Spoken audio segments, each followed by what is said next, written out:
Hello, everyone. Welcome back to Sincerely Self. My name is Lexi. I'm so happy that you're here.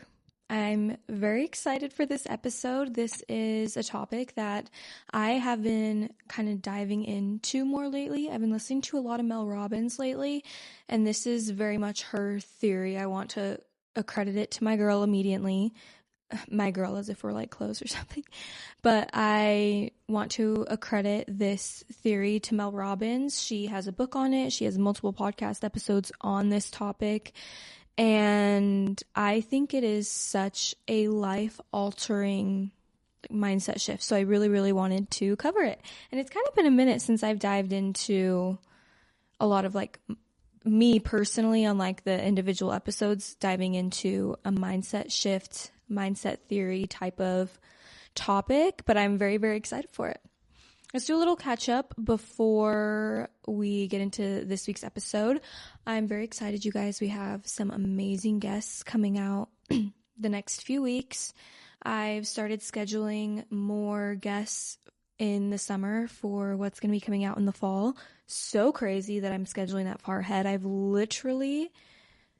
The podcast, you guys, has reached absolutely new limits this year. It's so crazy. And I've kind of gotten a better game plan of what I want to do, I guess, like my dream and my goals, because I have realized that I am so stagnant right now.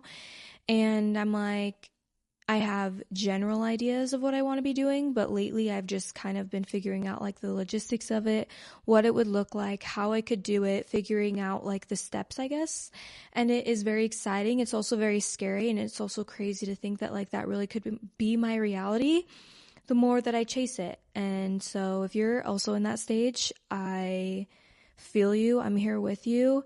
And we wouldn't be having these ambitions and these goals if they weren't meant for us, right? So, without further ado, let's dive into the let them theory. The let them theory is releasing the need to control people, letting people do and show up in whatever way they want to, not how you want them to. I feel like, at least for me, one of my hardest things that I've been working on is releasing the need to control. Like, I get overwhelmed when things are not going the way that maybe I expected or planned, and I think a lot of people can relate to that. And especially with like other people, sometimes when they're maybe showing up in a way that you wouldn't and things like that, like we have to let people do and show up for you in whatever way they want to. And judging by their true character and their true self is what will determine if they stay in your life. Let them show you who they are, and also finding peace and accepting that their choice is their choice to make, and your choice is what you do based off that information. Let them judge you. Let them misunderstand you. You don't owe anyone an explanation for your choices. Sometimes we take other people's opinions and other people's thoughts, and that's how we make our decisions, is based off of what other people may think. And that's never going to lead you in the way that you actually want to go. It's only going to lead you to more unhappiness, because you're not following what you think is right. And sometimes we don't follow what we want to do because we just have so much worry in our head about what other people might think, or how even sometimes the people we love may react. And that fear is what makes us feel like we can't make the decision or we can't make the choice, so we have to get other people's opinions and do what they tell us to do. When in reality, if you take a step back and stop even thinking about other people's views or opinions on whatever decision you need to make or whatever you're feeling drawn to do, that's when you'll know exactly what you need to be doing, is when you only have your voice and your opinion in the situation that involves you. Obviously, if it involves other people, of course, you're going to want to take their perspective into account before you make a decision 1000%. But if it's something that only involves you, you should not be worrying about how other people might feel about it. And also, if people close to you or people you love maybe are judging you, their judgment and their treatment speaks for itself. It speaks for the type of person they are. It also speaks for how they feel about you. The next one is let them leave. If they don't want to walk away, if they want to walk away, let them. I think one of the hardest things sometimes is releasing the control of somebody leaving your life that maybe you didn't want them to, like friendships falling away and things like that.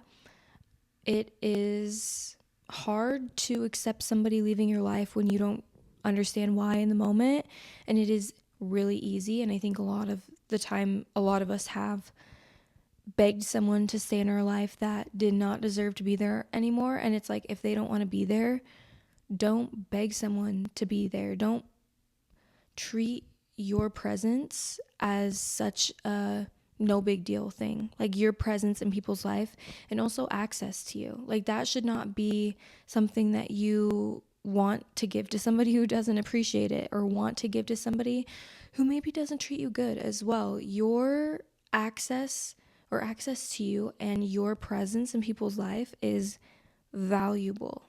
And when you start treating it like that, it is less of a ego hit if somebody leaves your life, and more of a, this is aligned and clearly we're just not meant to be in each other's lives type of thing. You don't take offense to it and you don't take it personally. You take it as divine timing. I saw this quote actually on a post about an Instagram post about the let them theory, and I'll make sure to link that in the description as well. But it said, right people won't need convincing and the wrong people won't stay anyways. You could spend your whole life trying to convince somebody to stay, and if they don't want to be there, like they're going to leave at some point anyways.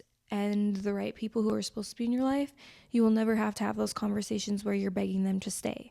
You know what I mean? So don't beg somebody to stay in your life. I'm saying this as somebody who has done it multiple times. Like, don't beg somebody to stay in your life that doesn't want to be there anymore.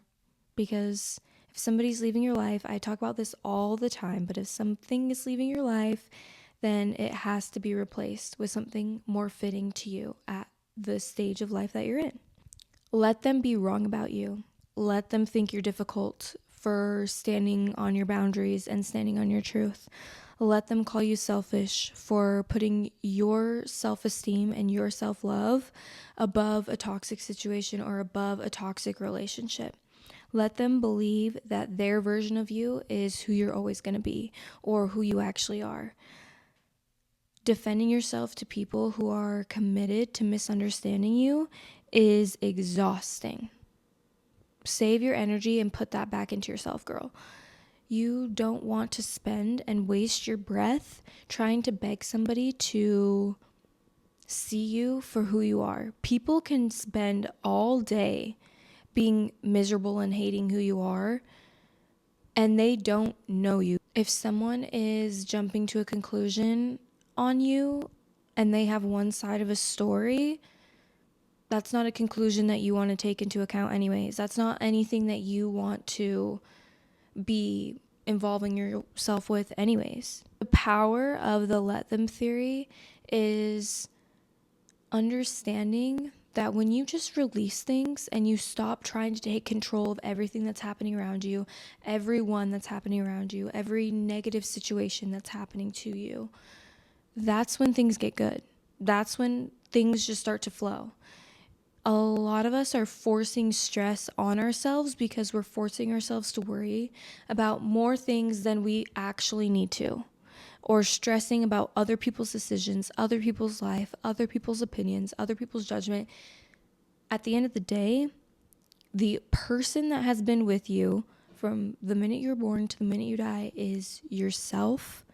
And the person who sees out every decision you make is yourself. A lot of the people that you're worrying about what they might think about what you're doing or about the decisions you're making, they will not be the ones to experience the benefit or the consequence. So why would you care? The worst that could happen 99% of the time is that they just talk bad about you. And if somebody's going around talking bad about someone, you really don't want to take their opinion into account anyways, because why do they have nothing better to do than just to talk about other people? Do you know what I mean? So it is almost human nature to worry so much about what other people think and why did this person leave me and I don't understand. And sometimes we're not meant to understand. Sometimes we're not meant to understand why things happen because we wouldn't do it. So obviously you're not going to understand because you would never do that. Your moral compass isn't aligned with that. And that's not a bad thing. It's sometimes not a bad thing to not understand, okay? Let them miss out. Let them reject the opportunity. Let them underestimate you.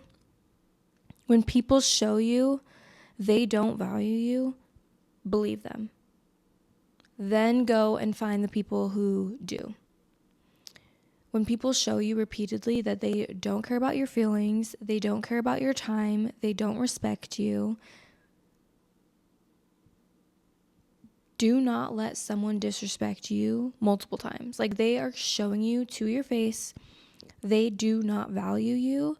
No matter what they may say to you, they are showing you. I always say actions speak so much louder than words, because you can say really anything you want to say, but how much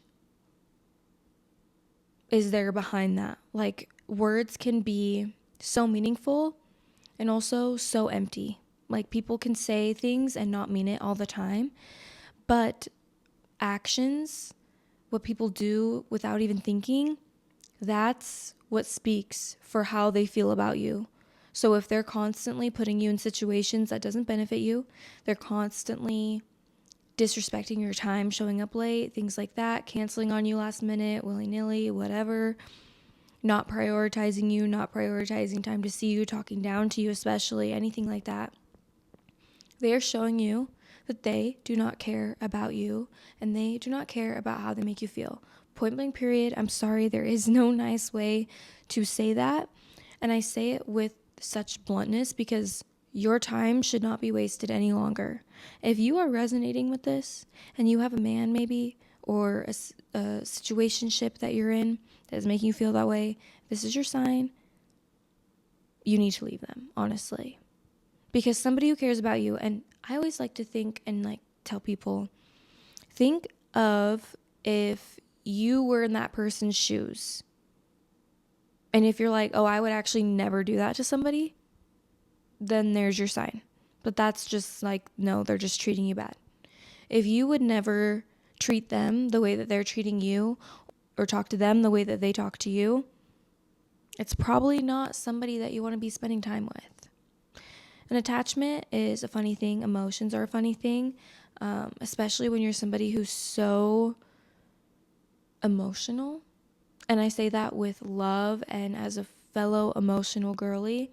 When you're very emotionally led, you get very invested in people's opinions of you and people's feelings in general, how you make them feel, how your decisions make them feel in a almost like an anxious way, like you don't want to make them feel bad or any type of inconvenience ever or anything. And sometimes you'll question, are they actually treating me bad? I don't know, go back and forth. But at the end of the day, if you would never treat somebody that way, then you do not deserve to be treated that way. And once you free up that space and view yourself as worthy of it, somebody who does treat you the way that you treat others will come into your life. And you will see that all along, it was really not that hard, and that man just did not want to do it, or that person just did not want to do that. And that's okay. And that's okay. It doesn't need to be a bruise to your ego, like, why couldn't they do that for me? Their loss. And sometimes you're just not aligned with people, honestly. And so it's like, it would have fallen apart at some point anyways. You know what I mean? You just can't dread on it too much of the what ifs when it was a bad situation. You don't want to know what if. What if you would have stayed together and then you ended up in a horrible marriage or something like that? And it could be so much more intense. Or there's someone that's really close to me that I know that is going through a divorce pretty later in life and feels like they wasted their whole life with this person. And you can't wonder the what if in that way too. What if I would have never been that with them? What if I would have never met them? Because it's really hard, but in a way, things really do line up, even the negative, because if you would not have met them, you would not have had maybe some kids that you have, or experiences that you have, or become the version of you that you are. So worrying about what if I never met them means you would not have had the same life, for good or for worse. And worrying about it is just going to make you sick and just make you anxious. You're going to bring those negative emotions onto yourself. Everything happened exactly how it was supposed to, and you are exactly where you need to be right now. You chose this storyline. You chose this life, this experience for a reason. Your soul did. You don't know why yet, but your higher self does. God does. You are still catching up. You're seeing it in real time. Trust it. I'm going to end the episode here. Kind of on a cliffhanger. Sorry, guys. My voice is so scratchy lately. The weather in Utah has been really, really emo lately. And so I'm like kind of congested. I don't know if that's why, but I apologize. My voice has been deeper and scratchy, and I don't know. I don't really know why that has been happening, but love a good solo episode. I'm so excited for the guest episodes that we have coming up in the next few weeks. If you're not following the Instagram and the TikTok, make sure you go do that. I post an episode preview every Friday, sometimes Thursday, of either who the guest is or a little hint on what the solo episode is going to be on. I also post on Instagram on my story little hints of what the episode is going to be on as well. So like you guys are going to see this after, but on my Instagram story, I'm recording this on Friday. Yep, I am recording this the day before. Sorry, guys. But I posted the Let Them Theory video of Mel Robbins explaining it briefly as a little hint. But I've just recently started doing that, so I've never really told anyone. But yeah, if you go and check out the Instagram story a few days before, you'll get a hint, or you'll get to see who the guest is before anybody else. So make sure you go check that out. If you don't watch the YouTube, you guys, go and check out the YouTube. I record video-wise every single episode, so you guys can go and check those out. I think there's maybe only 2 episodes total that I have that have never been recorded. And some of the first episodes, honestly, I didn't really record, but now I feel like I'm really content with our setup that we have going on. I've been messing with my equipment lately. I've been having so many issues with my soundboard that I use. Even with guests in person, I've been having the soundboard acting up.